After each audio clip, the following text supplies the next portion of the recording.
আসসালামু আলাইকুম, আমি শরীফুল ইসলাম সজল। এর আগের অঙ্কে আমরা আলোচনা করেছি যে কিভাবে সিম্পল মুভিং অ্যাভারেজ মেথড দিয়ে আমাদের ফোরকাস্ট বের করা যায় বা ট্রেন্ড বের করা যায়। এখন আমরা শিখব স্মুথিং কনস্ট্যান্ট। স্মুথিং কনস্ট্যান্ট এর সাহায্যে কিভাবে ম্যাথ বের করা যায়। স্মুথিং কনস্ট্যান্ট জিনিসটা কি? জিনিসটা হলো আমরা একটা কনস্ট্যান্ট ভ্যালু নেই, আলফা। এই ভ্যালুটার রেঞ্জ সবসময় 0 থেকে 1 এর মধ্যে হয়। সেই ভ্যালু নিয়ে আমরা রিসেন্ট ডাটাকে আমরা একটা ভ্যালু দিই। ফর এক্সাম্পল, আমাদের আলফার ভ্যালু 0.2। এর মানে আমরা রিসেন্ট যে ডেটা, হ্যাঁ, রিসেন্ট ডেটাকে আমরা 0.2 ওয়েট দিচ্ছি। ওয়েট মানে গুরুত্ব। এবং পাস্ট ডেটাকে 1 থেকে 0.2 মাইনাস করলে কত হয়? 0.8 গুরুত্ব দিচ্ছি বা ওয়েট দিচ্ছি। অর্থাৎ এটা হলো একটা ওয়েটেড মেথড। আমি আবার বুঝাই, আমাদের স্মুথিং কনস্ট্যান্ট যদি 0.3 হয়, এর মানে রিসেন্ট ডেটাকে আমরা 0.3 গুরুত্ব দিচ্ছি এবং পাস্ট ডেটাকে আমরা 0.7 গুরুত্ব দিচ্ছি। আমাদের এই আলফার ভ্যালু যদি 1 এর কাছাকাছি হয়, এর মানে আমরা রিসেন্ট চেঞ্জ গুলাকে অগ্রাধিকার দিচ্ছি। অর্থাৎ আমাদের কি পাস্ট ডেটাকে আমরা কম গুরুত্ব দিচ্ছি। রিসেন্টে আমাদের ডেটা গুলো খুব ভোলাটাইল, খুব চেঞ্জ হয়, হ্যাঁ, খুব চেঞ্জিং চেঞ্জিং। আর এটা যদি 0-র কাছাকাছি হয়, ক্লোজার টু 0, এর মানে আমরা পাস্ট ডেটাকে বেশি গুরুত্ব দিচ্ছি। অর্থাৎ আমাদের পাস্ট ডেটাটা একটা স্টেবল পজিশনে আছে, স্টেবল। তাই আমাদের আলফা ভ্যালু ডিফারেন্স হয়। সাধারণত ডেটা অ্যানালিস্ট যারা যারা ডেটা নিয়ে কাজ করে, তারা আলফার ভ্যালু 0.1 থেকে 0.3 এর মধ্যে রাখে। অর্থাৎ তারা যে ডেটাটা নিয়ে কাজ করে সেটা হলো স্টেবল ডেটা। আমাদের এটা নিয়ে ঘাবড়ানোর কিছুই নেই, কারণ এই ভ্যালুটা আমাদের কোয়েশ্চেনে মেনশন করা থাকবে। আমরা জাস্ট এটা ইউজ করে বের করবো।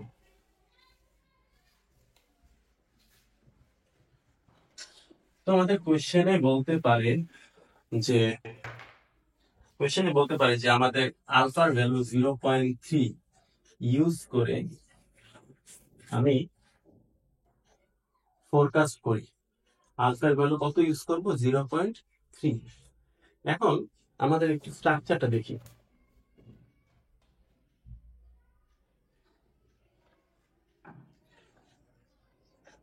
আমাদের স্ট্রাকচারটা হলো forecast t+1, observe value t+1 into alpha plus past value, that means t-1 into 1 minus alpha. যদিও স্ট্রাকচারটা অনেক কঠিন লাগতেছে, আমি একটু বুঝিয়ে দিই। ধরুন আপনি 6 নাম্বার যে মান, 6 নম্বরে আপনি ফোরকাস্ট, 6 নম্বরে ফোরকাস্ট করবেন। 6 নম্বরে ফোরকাস্ট মান 6। তখন আপনি কি করবেন? এই ওয়ান অবজার্ভ ভ্যালু, এই যে অবজার্ভ ভ্যালুকে আপনি আলফা দিয়ে গুণ করবেন। আলফা হলো 0.3 এবং ওই আগের ইয়ারের অ্যাকচুয়াল ভ্যালু।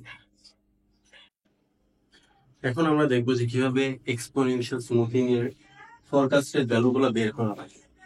কিভাবে, হাউ। ধরি আমাদের এই আলফার ভ্যালু কোয়েশ্চেনের মধ্যে মেনশন করা আছে, সেটা হলো 0.3। আলফার ভ্যালু কোয়েশ্চেনের মধ্যে মেনশন করা আছে কত? 0.3। এটার সাহায্যে আমরা আমাদের ফোরকাস্ট গুলো করবো। অনেক সময় আমাদের ফার্স্ট যে ইয়ার, হ্যাঁ, ফার্স্ট ইয়ারের ফোরকাস্টের ভ্যালু দেওয়া থাকে। আমাদের এখানে কি দেওয়া রয়েছে? নাই। তো আমরা কি করবো? এটা ব্ল্যাঙ্ক দিলাম।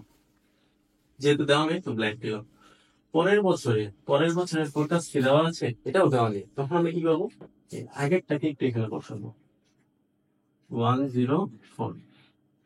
এটা তো আমরা বুঝতে পেরেছি। এখন হলো আমাদের অ্যাকচুয়াল কাজ। অ্যাকচুয়াল কাজটা কি হবে? থার্ড ইয়ারেরটা কিভাবে বের করবো? আমাদের রিসেন্ট যে ডেটা, এখানে রিসেন্ট ডেটা কোনটা?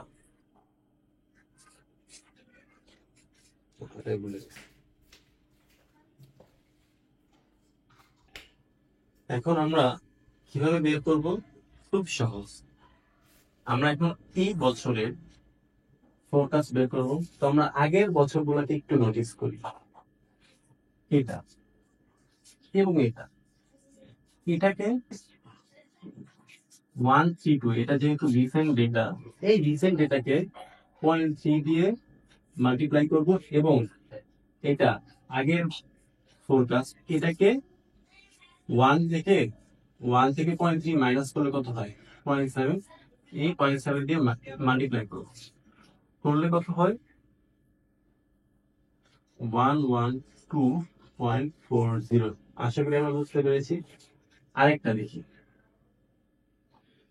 এই বছরের ফোরকাস্ট কত হবে? এই বছরের ফোরকাস্ট কত হবে তা জানতে চাইলে আমার আগের বছরেরটা দেখা লাগবে। আগের বছরের এই যে 143 কে 0.3 দিয়ে মাল্টিপ্লাই করব এবং 112.4 কে 0.7 দিয়ে মাল্টিপ্লাই করব। এই 0.3 কোথায় পেলাম? কোয়েশ্চেনে মেনশন করা আছে। 0.7 কোথায় পেলাম? 1 থেকে 0.3 মাইনাস করলে 0.7 পাওয়া যায়।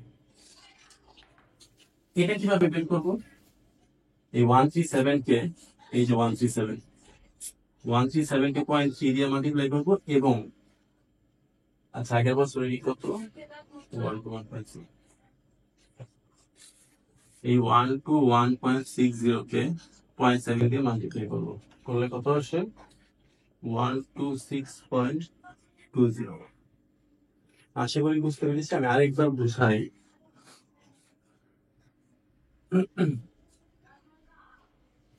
আমরা যেই বছরের ফোরকাস্ট নির্ণয় করতে চাই, সেই বছরের আগের বছর, ফর এক্সাম্পল আমি এই বছরের ফোরকাস্ট নির্ণয় করতে চাই, এই বছরের আগের বছর কত? এটা 132। তো 132 কে আমরা 0.3 দিয়ে মাল্টিপ্লাই করবো প্লাস, এবং আগের বছর থাকে 104 কে 0.7 দিয়ে মাল্টিপ্লাই করবো। এভাবে আমরা আমাদের ফোরকাস্ট গুলো বের করতে পারি এক এক করে। আমরা এই ভ্যালু গুলো বসালাম সেই স্ট্রাকচার অনুযায়ী। এখন আমাদের যদি বলা হয় যে 11তম ইয়ার বা মান্থ, হ্যাঁ, এটার ফোরকাস্টের ডিমান্ড কি হবে? আমরা কিভাবে বের করব? এই আগেরটা 115 এটাকে 0.3 দিয়ে মাল্টিপ্লাই করব এবং এইটা 123 এটাকে 0.7 দিয়ে মাল্টিপ্লাই করব, হয় কত? 12.80। এটা এখানে বসবে। আশা করি এটা বুঝতে পেরেছি। এখন আমরা কি করব? আমাদের এরর ফাইন্ড করব। এরর কিভাবে বের করে? অ্যাকচুয়াল থেকে ফোরকাস্ট মাইনাস করলে আমাদের এরর পাওয়া যায়। এই যে অ্যাকচুয়াল কত? 132, ফোরকাস্ট কত? 104। যদি আমি মাইনাস করি কত আসে? 28। সবগুলো এভাবে মাইনাস করলে আমাদের এরর গুলো পাওয়া গিয়েছে। ফর এক্সাম্পল এখানে আমাদের অ্যাকচুয়াল কত? অ্যাকচুয়াল হলো 101, আমাদের ফোরকাস্ট কত? 137।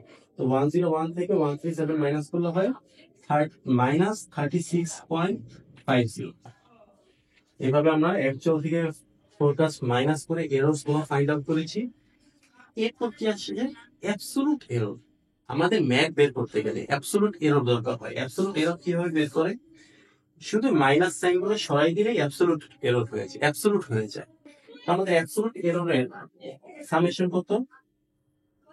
আমাদের অ্যাবসলিউট এররের সামেশন হলো 167.49, অর্থাৎ এইগুলোর যোগ করেছি, যোগ করলে কত আসে? 167.49।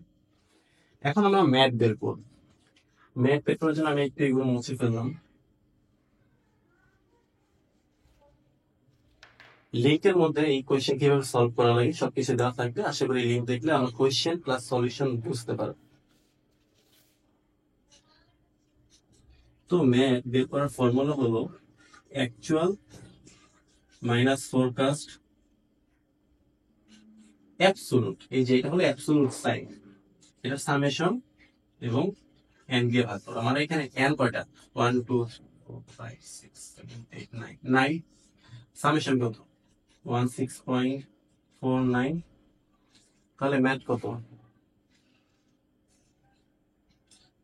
18.61, এটা হলো আমাদের ম্যাক।